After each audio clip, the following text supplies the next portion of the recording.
Olá, pessoal.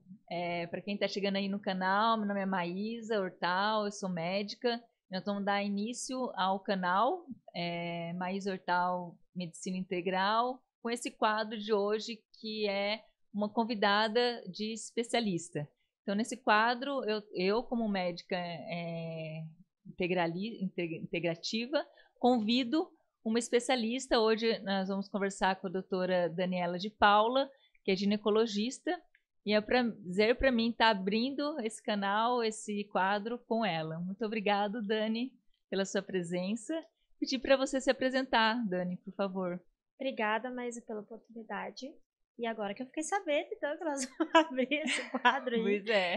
Obrigada, viu? Prazer, uma honra para mim, tá? Bom, gente, então, meu nome é Daniela de Paula, sou ginecologista, minha formação é em medicina pela Universidade Comunitária de Chapecó, e eu fiz residência em ginecologia e obstetrícia na Santa Casa de Porto Alegre.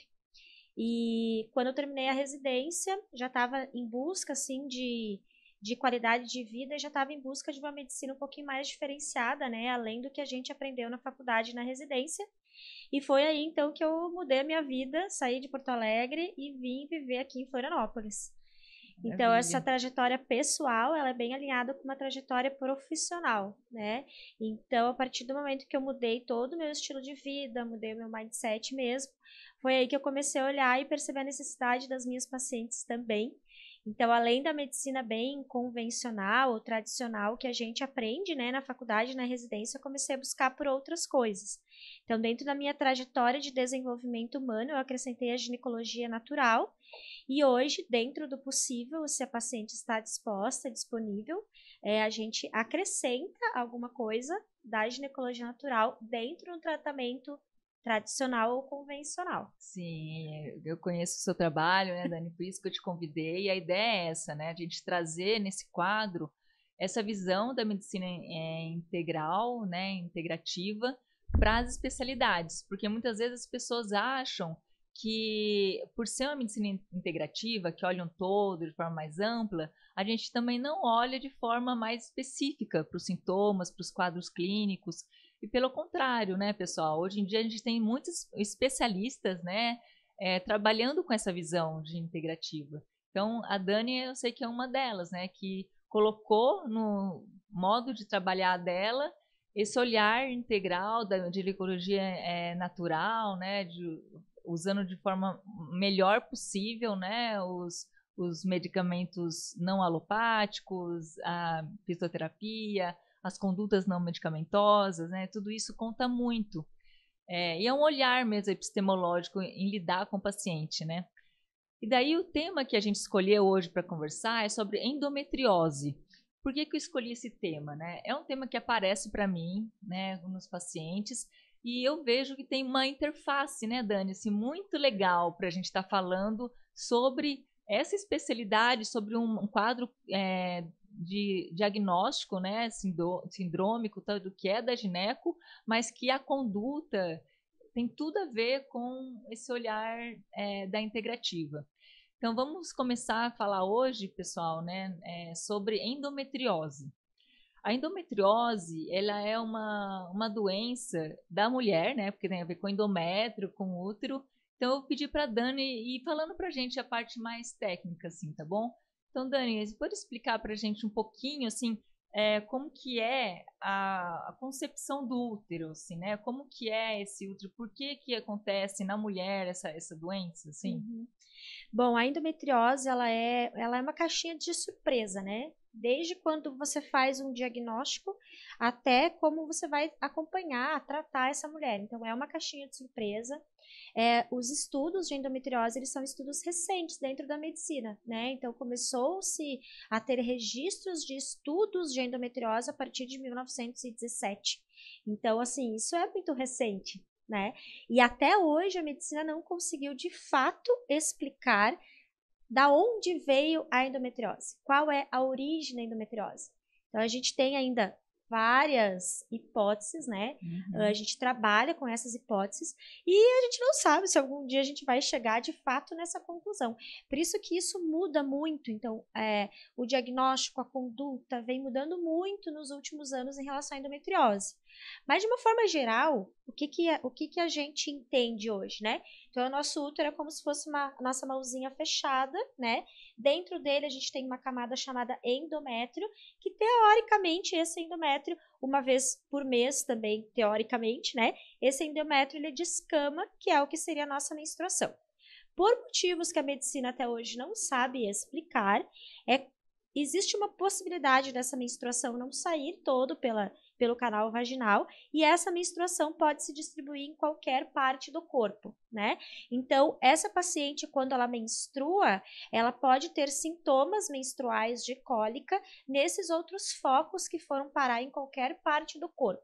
Essa é uma das hipóteses que é provavelmente a mais antiga, que é o que a gente mais trabalha com ela hoje. Só que ela não responde a todos os quadros que a gente encontra, porque, por exemplo, já foi encontrado foco de endometriose no pulmão, no joelho, então não explica, né, essa hipótese. Por isso que cada vez a gente busca mais explicações.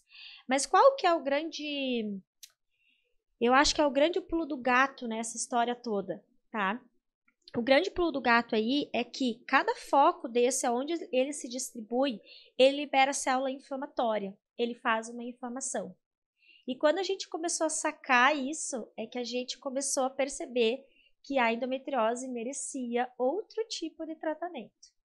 Ai, muito tá? bom, Dani. Que é aí onde entra a nossa medicina integrativa. Sim, é. Então, assim, para a gente ir trazendo, né, um raciocínio lógico, assim, a endometriose é uma doença da mulher, porque tem a ver com células do útero, dessa camada interna, que chama endométrio, que às vezes, não sei, a gente não sabe exatamente por que ainda, ela se desloca para outras áreas do corpo. E daí, quando a mulher tem lá o ciclo de aumento da progesterona e do estrógeno, esse tecido ele se prolifera, né, como se ele estivesse crescendo ali a camada do endométrio no útero para depois descamar, que é a menstruação da mulher. E isso gera vários sintomas para a mulher de dor, né, de inflamação e algumas de infertilidade, né, Dani? Nós vamos falar um pouquinho aqui. E tem muitas hipóteses para isso, né? Assim, a gente, alguns acham que por uma questão aí que a gente não tem uma passagem, né, entre a trompa e até o ovário ali, a cavidade pélvica, então pode ser que você tenha uma menstruação retrógrada, né? Assim, que em vez de descer, você possa subir, isso cai na cavidade pélvica, mas isso não explicaria, por exemplo, no pulmão, né? Em articulações. Então, tem outras teorias também, como, por exemplo, passagem pela vascular, Vasos, linfas, né? Tem uma outra teoria que diz que células totipotentes, que são células que podem se proliferar em qualquer outro tipo de células, por algum motivo elas recebem um estímulo e se proliferam como uma célula do endométrio, né? Então, são hipóteses que a gente não tem ainda muitas evidências, né? Então, isso não é mais importante, é só para entender que ela existe, que está sendo investigado e que cada vez a gente entende mais a importância de um estilo de vida como determinante para a evolução do quadro clínico, né? Porque é uma doença que ela tem, vamos dizer assim, 3 pilares, né? Dani, você quer falar um pouquinho da questão da inflamação, do sistema imune, do estrogênio? Pode falar mais. Tem uma coisa bem importante, tá, Maísa? O que acontece, né, além da história da inflamação? Até 50% das mulheres, elas podem ser assintomáticas.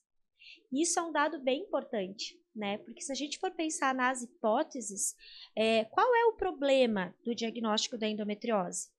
Hoje, o que está relacionado ao problema da endometriose? É que as mulheres que são sintomáticas, elas perdem muito qualidade de vida por causa dos sintomas, então esse é um dos problemas da endometriose.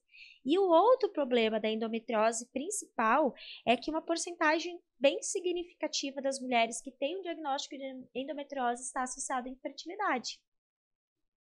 Por quê? Porque se essa mulher não tem sintomas, se essa mulher não apresenta uma infertilidade, qual poderia ser o problema da endometriose?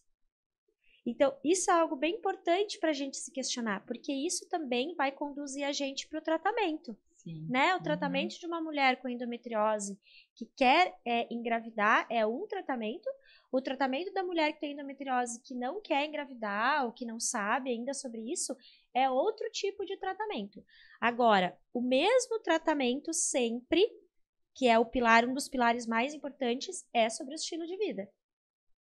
Mesmo para a mulher que quer gestar, quanto para a mulher que não quer. Está envolvido um quadro inflamatório. Sim. Né? Essa é a primeira linha de tratamento hoje, né? Mesmo que essa mulher tenha uma indicação cirúrgica, que a gente vai falar sobre isso, a gente tem que orientar hábitos de vida saudável para essa mulher. Sim. Pensando em diminuir inflamação, pensando em diminuir sintomas e pensando em diminuir possibilidade de infertilidade.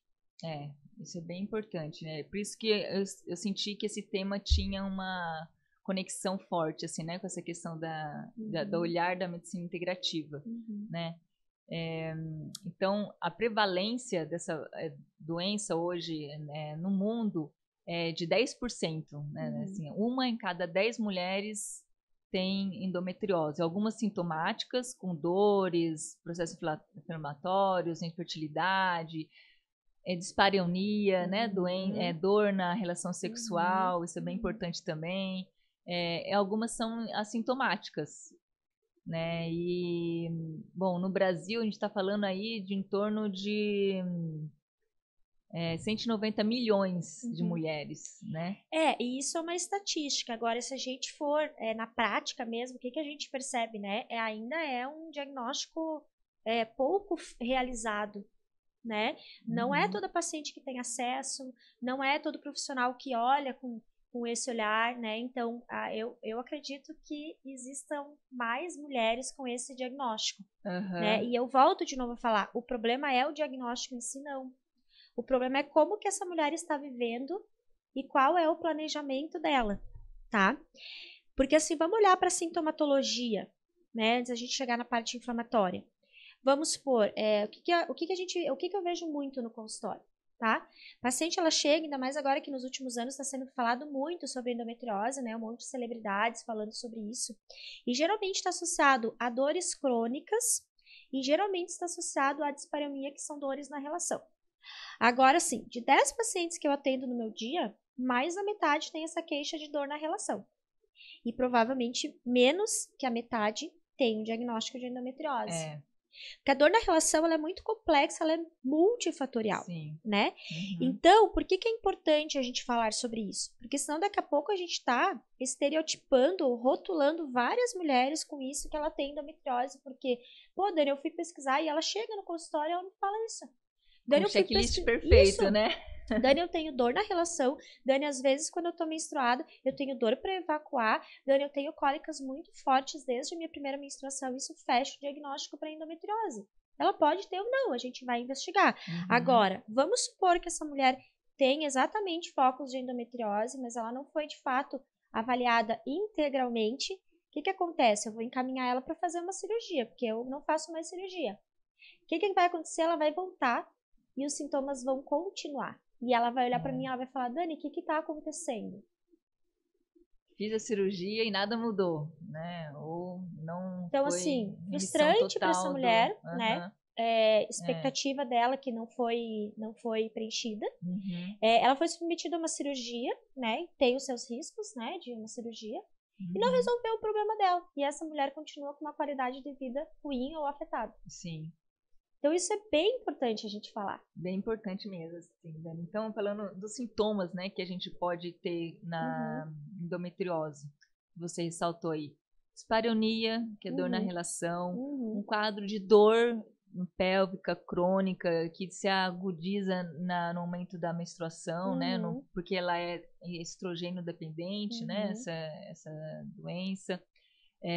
Que mais? Um quadro inflamatório, infertilidade. Dor pélvica crônica, infertilidade, cólica, dor na hora da relação. Pode ter mudança de fluxo menstrual, mas esse não é um sintoma comum, tá? Então, esses são os sintomas mais comuns.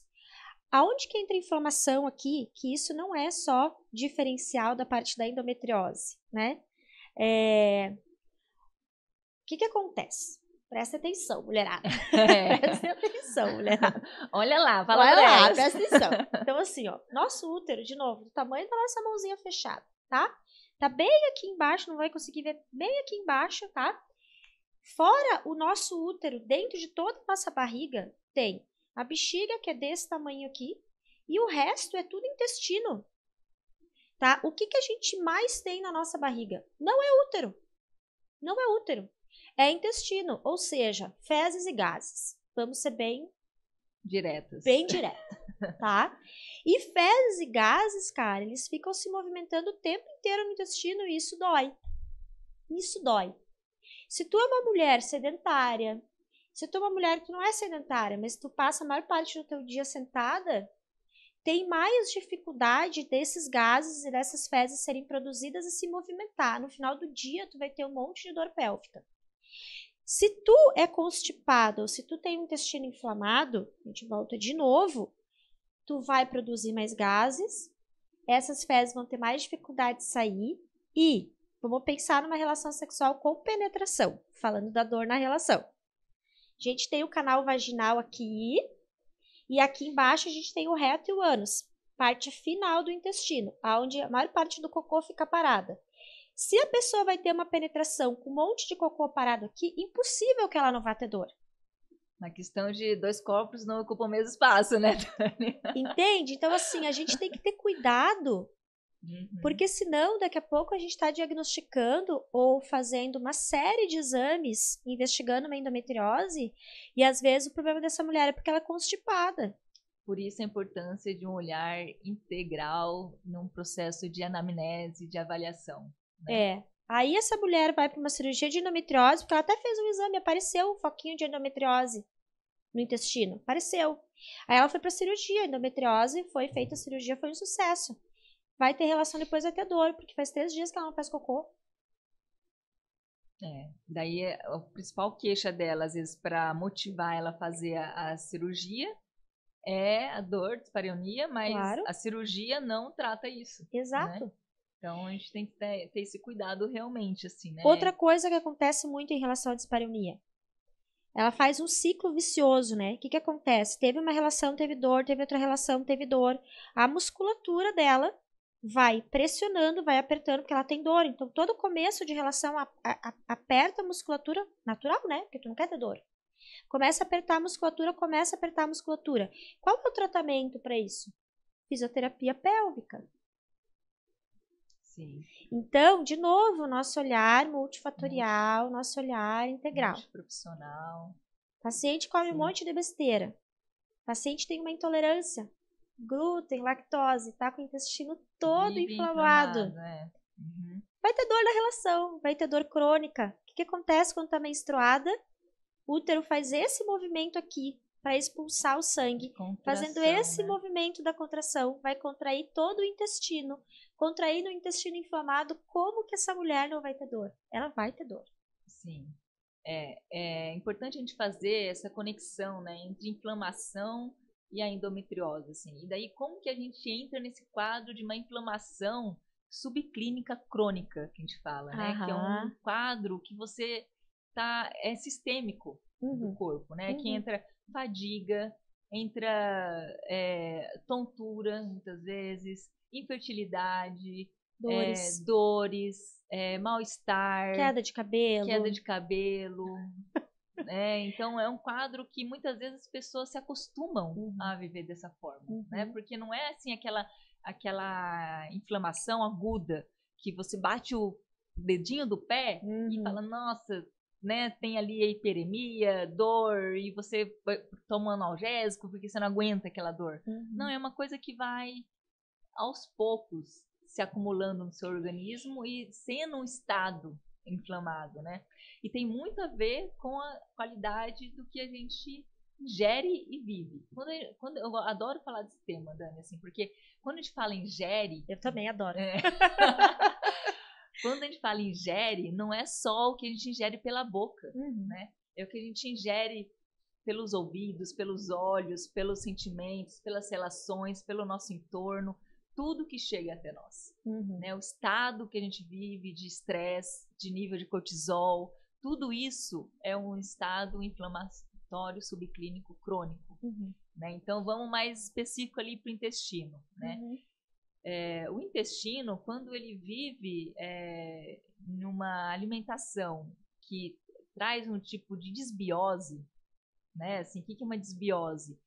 É a qualidade daquelas microbactérias e micro-organismos que normalmente vivem no nosso intestino, que são muito importantes, né, Dani, para a nossa digestão, tudo, ela se desequilibra.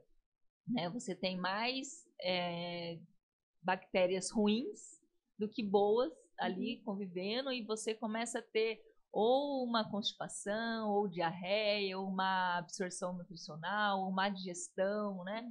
E daí você não está num quadro legal, você começa a ter leaky gut, né? Abertura da camada da parede do intestino, então uma hiperpermeabilidade não seletiva, e daí o que é isso? Você abre ali a sua camada do intestino, da parede do intestino, passa macromoléculas ou micro-organismos, o seu sistema imune vai lá para combater, porque ele foi feito para isso, e começa a ter uma hipersensibilidade imunológica.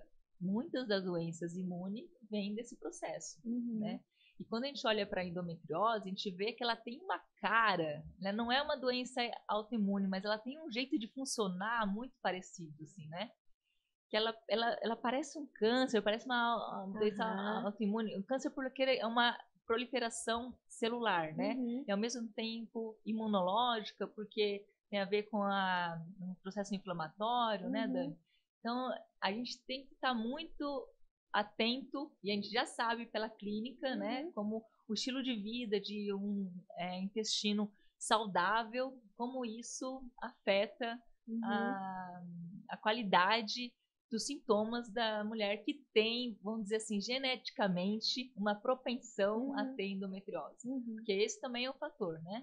Um fator genético. Algumas pessoas têm uma propensão genética a ter endometriose, mas a gente sabe que são muitos fatores, não só genético, né? E a gente não tem ali um biomarcador, né, para endometriose. Não tem um exame que você vai fazer e você fala assim, olha, você foi detectado, você tem, né? Você pode fazer por exame de imagem. Quer falar um pouquinho sobre os processos diagnósticos, Ana? Antes de eu falar sobre o diagnóstico, eu estava anotando aqui para a gente não perder a linha, que é muito importante.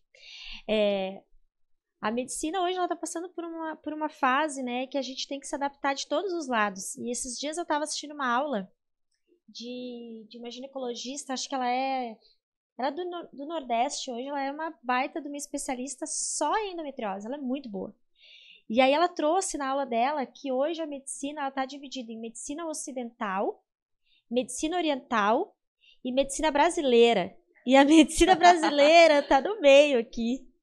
Sabe? A gente faz o oitinho, ela tá no meio. Fiquei curiosa pra saber. Né? O que é a medicina brasileira, cara? A medicina brasileira, ela entra ginecologia natural, ela entra medicina convencional, integrativa, indígena, do caboclo, entendeu?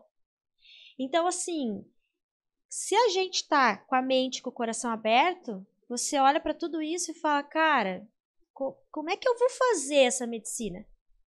Se não, tu vai olhar pra isso tudo e tu vai falar, não, porque isso não pode, porque não foi assim que eu aprendi. Então, a medicina hoje está nessa fase de adaptação, né? E por que eu estou trazendo isso? Porque existe também a medicina que a gente aprende na faculdade, na residência. Quase falei resistência, né? Porque existe... falha. Existe a resistência na residência. Aqui a gente aprende na faculdade, na residência, muitas vezes é muito diferente do que a gente vê na prática. Então, tá aí um outro desafio da nossa medicina hoje, né? Da gente abrir o coração e falar, ok, existe tudo que eu estudei, é isso, e existe as coisas na prática. E a endometriose é muito isso. Porque a gente estuda. O que eu ouvi sobre a endometriose há 10 anos atrás, quando eu estava na faculdade, tem muita coisa hoje que já mudou. Já está obsoleto, né? E além de estar obsoleto, porque a gente tem que ter um cérebro, que é um cérebro que vai para a faculdade, e aprende o que a gente aprendeu. E existe um outro cérebro que eu posso olhar e falar, mas será que é isso? Só isso? Será que é? Porque a gente tem que pensar além do que a gente aprendeu. E mesmo que a gente não chegue em nenhuma resposta. Com compromisso de dar o melhor para o paciente. Claro! Né? Não ficar porque preso é esse o nosso objetivo. Uhum. Né? Por que a gente fez? Eu fiz 7 anos de cursinho, 6 anos de faculdade, 3 anos de residência. Que a gente quer o melhor para o nosso paciente. Sim. Falando nisso, vou pegar o seu gancho, Dani, assim, porque isso para mim também, quando eu encontrei a medicina integrativa, eu encontrei é um olhar epistemológico, né? Um olhar, é uma coisa assim, como você olha para um fenômeno, né? A epistemologia. E a medicina convencional que a gente tem na graduação é um olhar epistemológico, mas não é o único. E não é o mais poderoso. Não tem uma hierarquia, entendeu? Ótimo, não tem uma hierarquia. Não tem uma hierarquia. E por isso que é integral. Que integra, né? Todo um olhar, assim, o olhar da medicina antroposófica, o olhar da medicina mais oriental, da medicina indígena, né? E são olhares diferentes. E para mim foi um bálsamo, sabe? Quando eu encontrei na pós-graduação da Unifesp, um grupo de pessoas dentro da Unifesp, né? Que é né? Sim. É um centro bem acadêmico, bem convencional, bem tradicional, né? Um grupo de pessoas que já estavam há 13 anos com olhar epistemológico, que considera espiritualidade, energética, relação, meio ambiente, sabe? Tudo isso como saúde, um olhar de saúde mais amplo. Assim, isso para mim foi um bálsamo, sabe?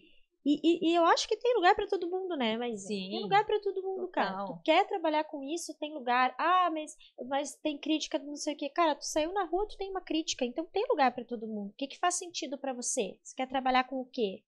A tua paciente, né? Eu falo a minha paciente porque é mulher, né? Como ginecologista, ela vem me procurar por quê? Porque ela quer exatamente isso que eu tenho para entregar. Né? E aí, também, por que eu tô trazendo isso tudo? Porque existe um perfil quase que um estereótipo, não gosto muito dessa palavra, mas quase que um estereótipo da mulher com endometriose. Existe. Eu vi um dos artigos que eu estava lendo e tal, falando que o cérebro da mulher com endometriose é diferente. A mulher moderna, é a fortuna demais. Entendeu? É a fortuna demais. O que é a fortuna demais? É aquela mulher que sempre fez tudo, né? Aquela mulher. Vamos pegar aí a celebridade do momento que fez diagnóstico de endometriose, que é a Anitta. Olha para essa mulher. A pessoa gosta, não gosta, não vou entrar nesse critério. A mulher, ela é uma baita de uma empresária. Essa mulher não para, ela tá sempre... Quando tu vê sair uma música, daqui a pouco sai um clipe, tu olha e fala assim, gente, mas eu nem dormi. Tô tomando meu café, essa mulher já liberou não sei quantos 3 clipes. Entende? Claro, ela é o extremo do extremo, que ela tá escancarada na nossa cara. Mas geralmente é esse perfil das mulheres fortonas demais. Daquela mulher que trabalha, daquela mulher que não tira férias, daquela mulher de sucesso muitas vezes. Tá? Então a gente vê isso no consultório, está escancarado. Essa mulher não para. Muito interessante. Então, se a gente for olhar para integralidade para integridade, essa mulher não tem pausa. Tá. Vou pegar esse gancho seu, então, para um assunto, Dani. Porque eu acho que nós, mulheres, temos uma questão que é muito importante, a questão do ciclo. Eu acho que todo ser vivo, ele é natureza. E a natureza é cíclica, né? Temos aí primavera, verão, outono e inverno. O ciclo mais nítido, assim.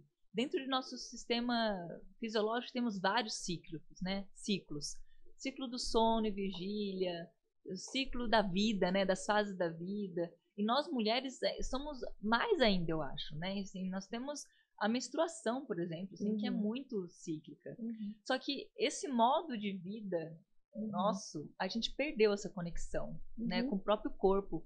Eu nunca esqueço que teve um dos meus estágios no internato, né, foi na gineco, chegou uma paciente que ela estava dando à luz, mas ela não sabia que estava grávida.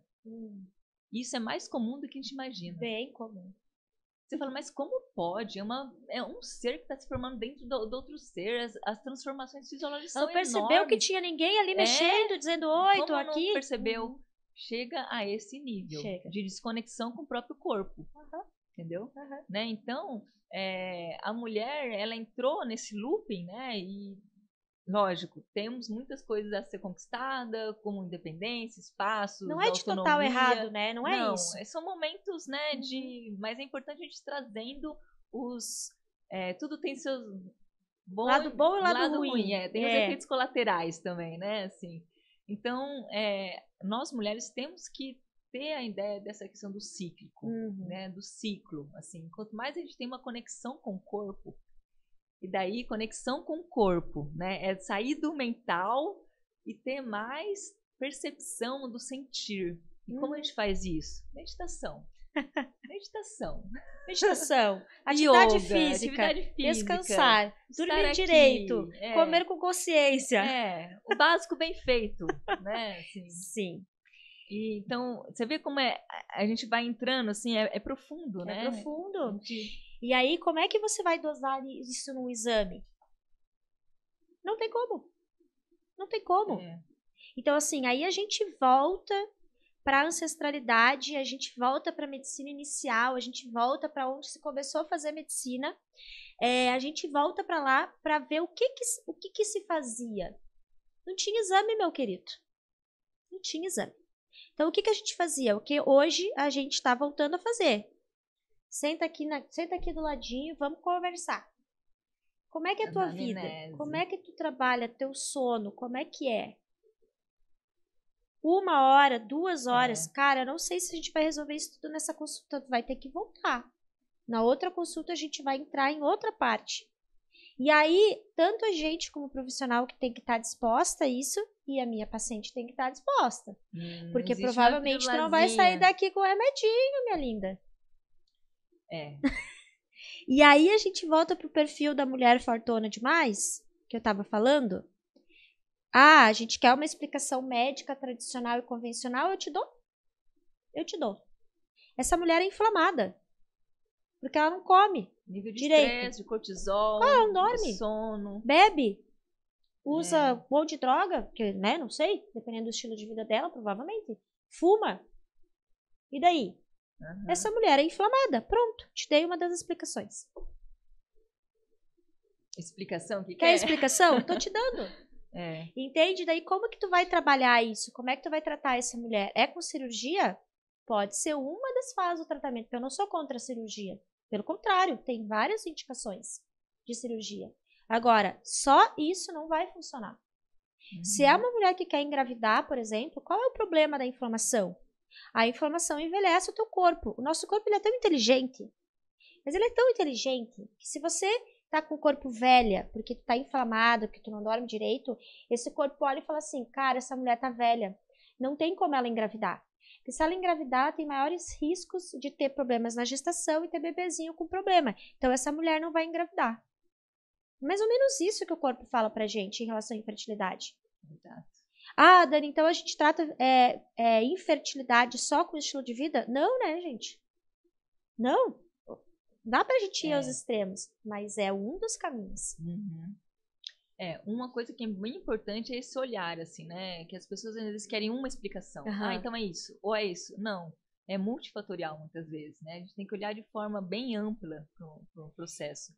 E nem sempre a gente encontra a causa. E nem sempre a gente encontra a causa. Né? Daí vamos então, assim, para aquela pessoa que ela quer fazer um exame, ela quer saber se ela tem um diagnóstico de endometriose. Né? Tem algum exame de imagem ou de teste de laboratorial, alguma coisa que ela pode fazer para a gente não tem marcadores confiáveis hoje, né? O marcador que se é usado há bastante tempo é o CA125, só que ele pode estar alterado até dependendo do teu ciclo menstrual. Então, não é muito usado como diagnóstico. A gente pode ainda usar como um segmento depois que essa paciente fez tratamento, mas não é assim que a gente faz diagnóstico de endometriose.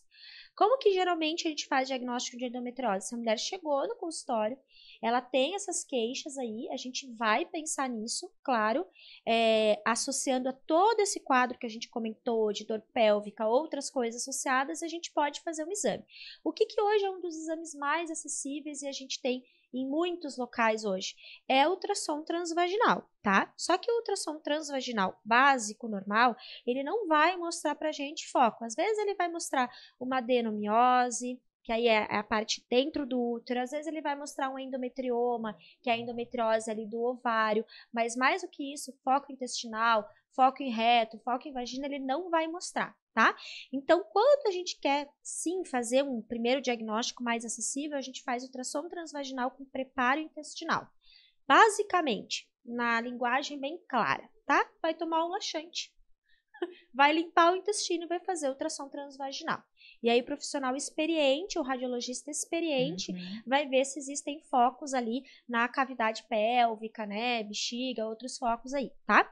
Então, esse é a primeira linha que a gente consegue, primeira indicação de fazer esse tipo de exame, tá?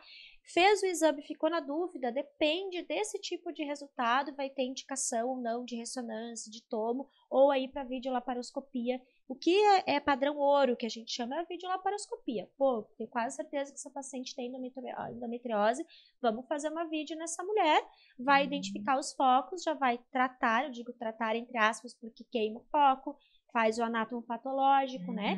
Então, esse é o padrão ouro. Mas, vamos vir para a realidade, né? Imagina se a gente vai submeter uma videolaparoscopia a uma mulher que tem um sintoma de endometriose. Então, não é tão simples assim, né? Submeter uma mulher a uma cirurgia porque ela tem um sintoma. Sim. Não é essa a realidade na maior parte das mulheres. Então, a gente tenta fazer o ultrassom. Né? E o ultrassom bem feito, com um profissional experiente, ultrassom feito com a lavagem intestinal ali, é um exame confiável, consegue trazer bastante informação pra gente. Né? Porque a gente tem uma coisa que chama iatrogenia, né, Dani? Assim, a gente tem que tomar muito cuidado com isso, assim, porque as nossas escolhas, ela impacta, né, no diagnóstico e conduta mesmo do caso, né? O que é iatrogenia? É uma escolha ou um ato médico não benéfico para a paciente, né? Não, que traz algum malefício para ela. Exato, né? Inclusive, né, cirurgias abdominais, cirurgias pélvicas, que tem todo esse manuseio de útero ali, de endométrio, dependendo da cirurgia, pode ser uma das causas de endometriose no futuro. Por aderência? Por aderência e por manuseio. Por manuseio. Exatamente. Então, assim, se a gente for pensar que é uma doença recente, ou do que se tem estudo, né? Desde quando se começaram as cirurgias? Então, o que a gente está querendo trazer aqui, né? Pontuar, assim, que a cirurgia é sim, uma dos procedimentos, mas não é o primeiro, nem o único, nem o mais importante. Né? Como os sintomas da endometriose são sintomas bastante inespecíficos, vamos dizer assim, né? Dor na relação, dor na cavidade abdominal, um estado inflamatório, tem uma questão genética, então tudo isso a gente precisa estar olhando antes de cair em uma de indicar uma cirurgia, por exemplo, né? Sim, existem 2 casos, tá? Mas aqui é bem importante, isso é bem técnico, assim, tá? Mas é importante se tem algum profissional, né, algum colega aí vendo, existem 2 casos que tem indicação, assim, de cirurgia, né, fez o diagnóstico, por exemplo, fez um ultrassom, identificou, um exame de imagem, identificou, aí são 2 casos que tem essa indicação cirúrgica e isso é bem importante, tá, que não é para ficar se esperando.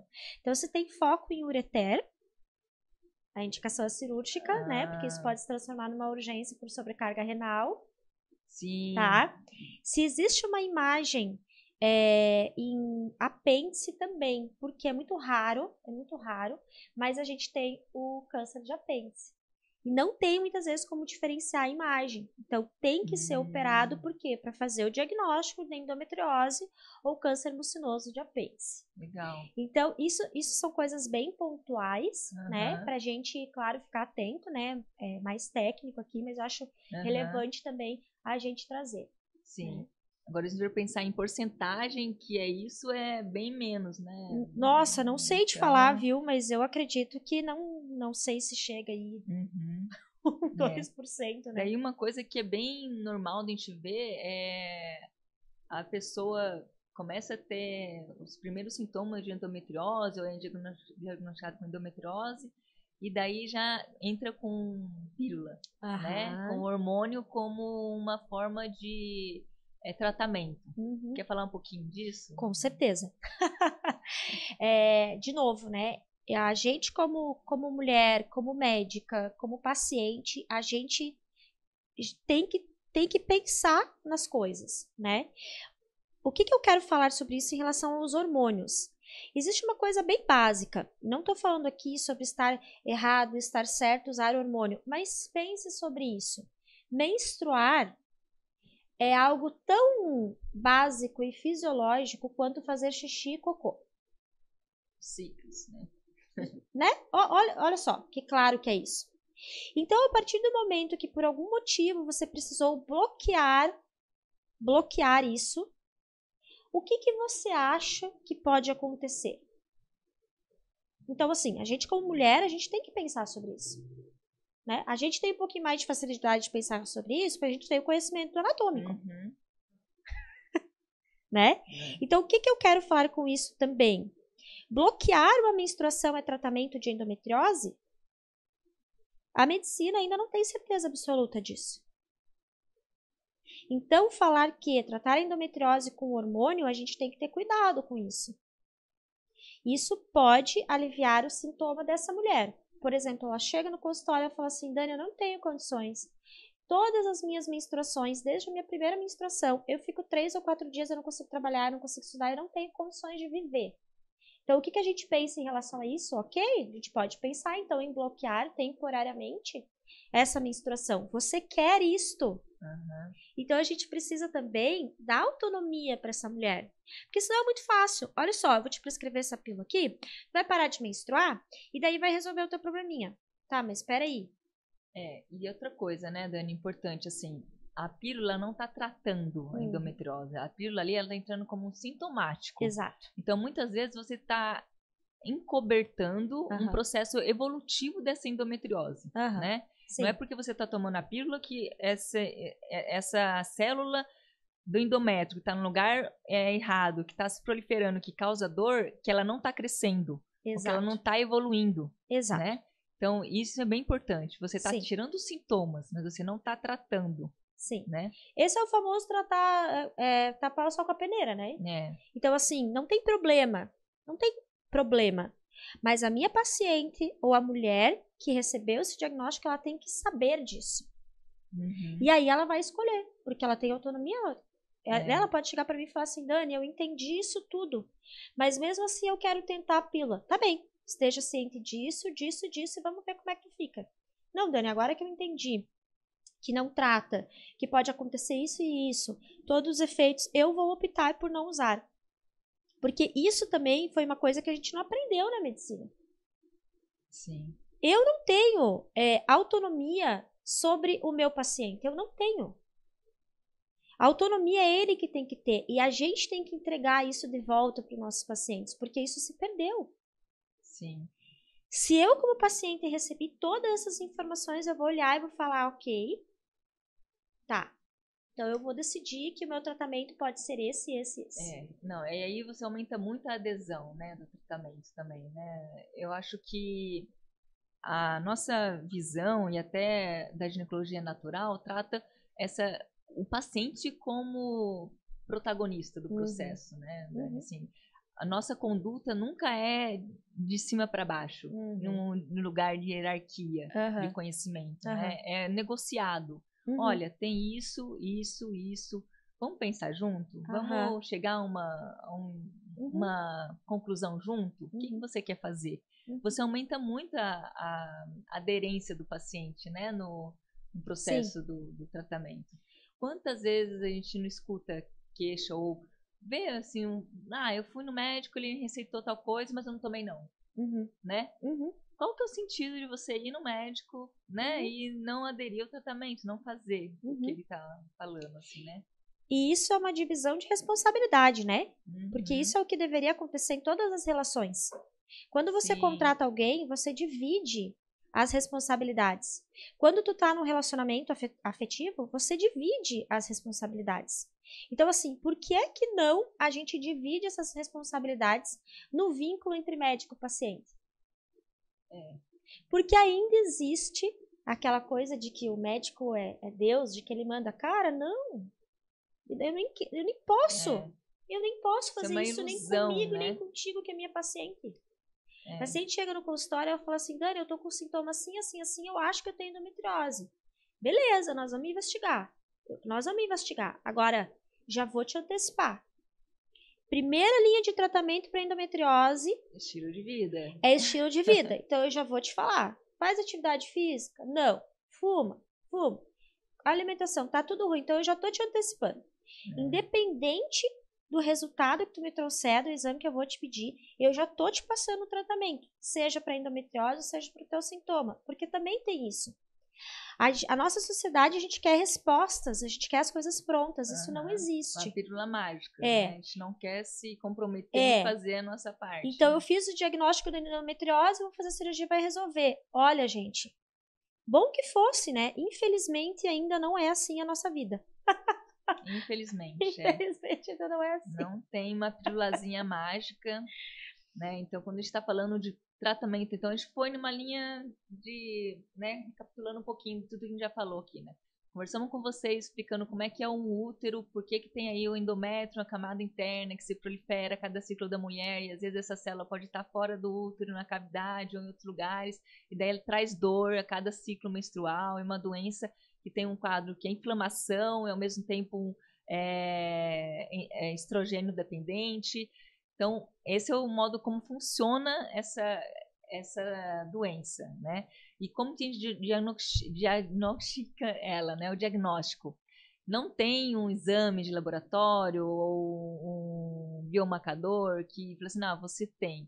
Não, é por exame de imagem, ultrassom bem feito, que é com o doutor dependente, tem que ser feito por uma pessoa muito boa, experiente, com o tratamento, né, intestinal anterior, preparo intestinal anterior, e que daí vai ver se você tem foco de endometriose em algum lugar no seu organismo.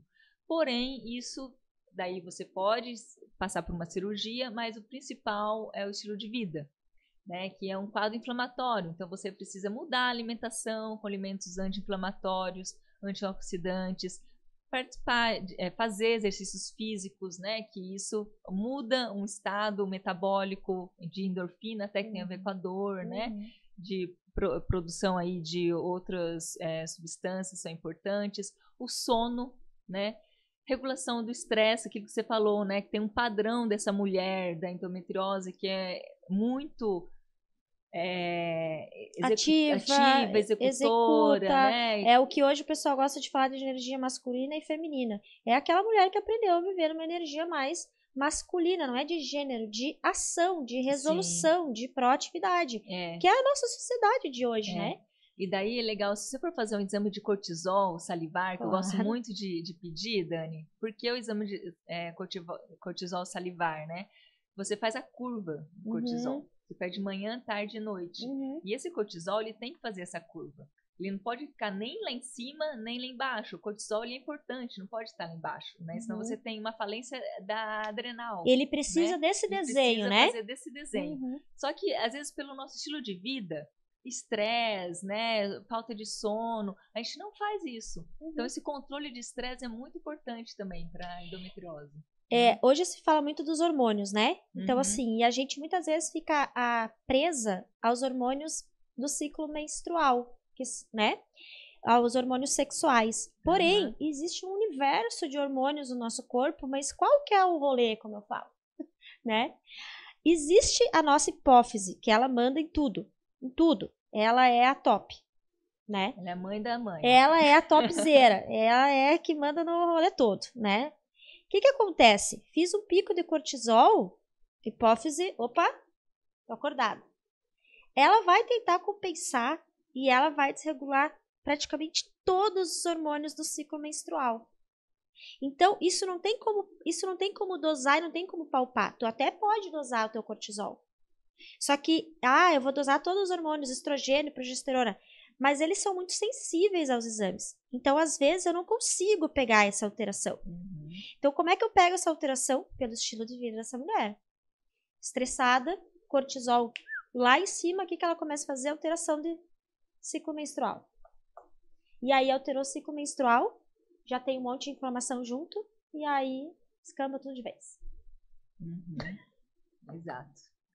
É.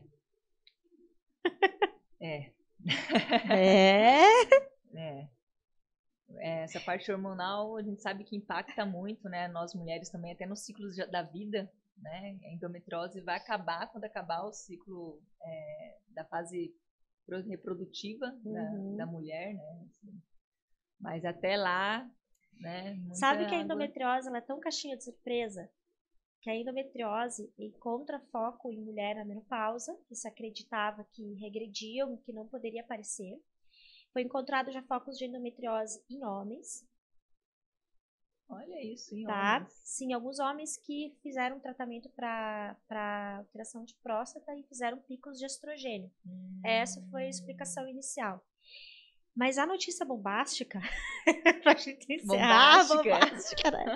A Daniele gosta de um fogo no parquinho. Né? Fogo no parquinho. Cara, foi encontrado foco de endometriose em fetos. E em mulheres que têm uma síndrome de Rokitansky, que essas mulheres não têm útero.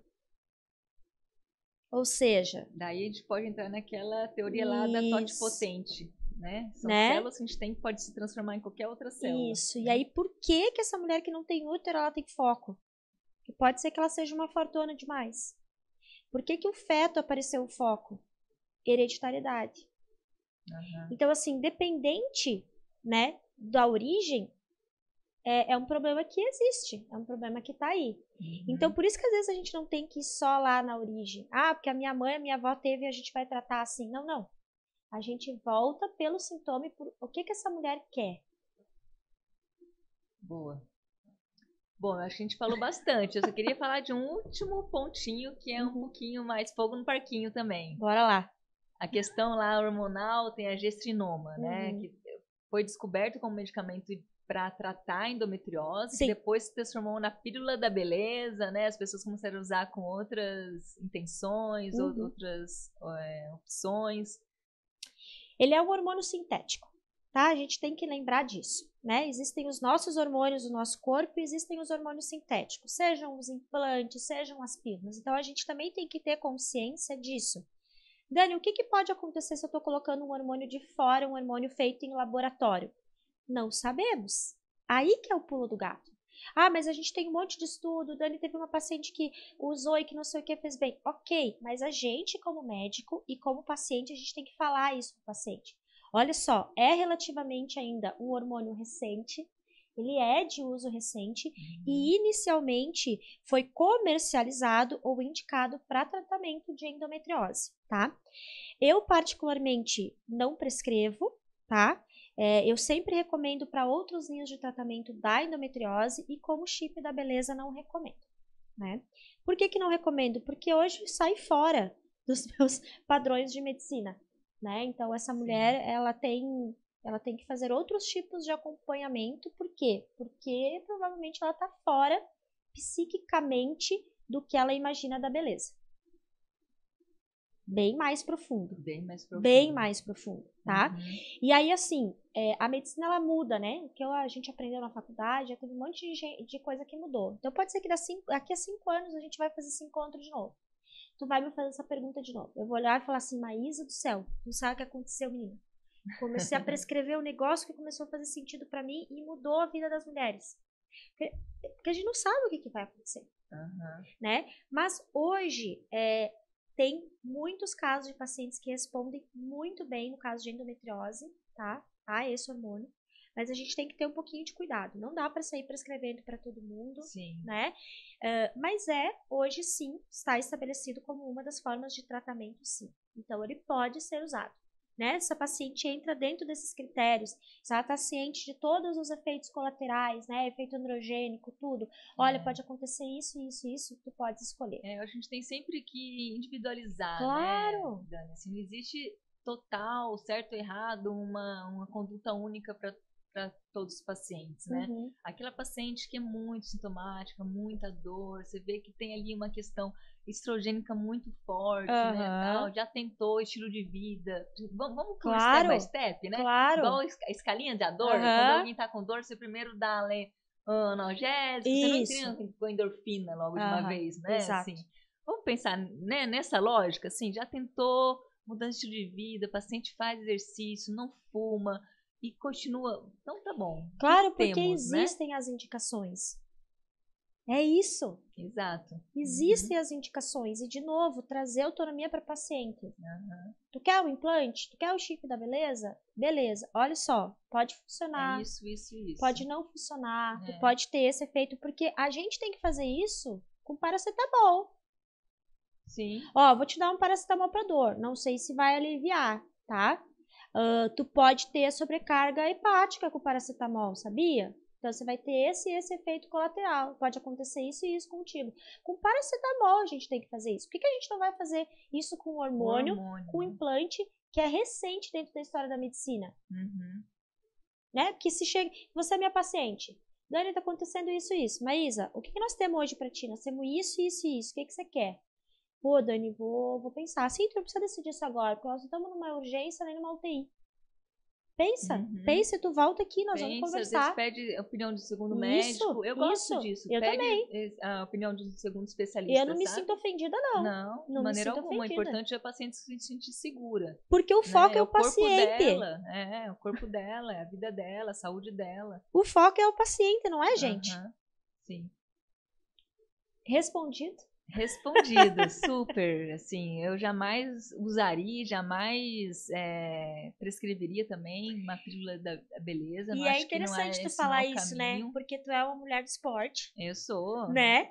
E assim, tem usado muito o chip da beleza, né? Para os atletas aí, para performance, né? Porque aumenta, né? Rendimento esportivo, testosterona. Então é legal você falar nisso, entende? Porque isso é importante. Uma pessoa muitos caminhos. Que passa na pele. Fala assim, pô, Dani, quero melhorar a minha performance. Como é que eu vou fazer? Chip da beleza? Né? Então é legal você que vive isso na pele trazer essa informação. Sim, eu me preparei pro Ironman agora e não usei nenhum tipo de anabolizante, nem de hormônio, nada. E eu saí a prova assim, ó, e aí, vamos tomar um vinho?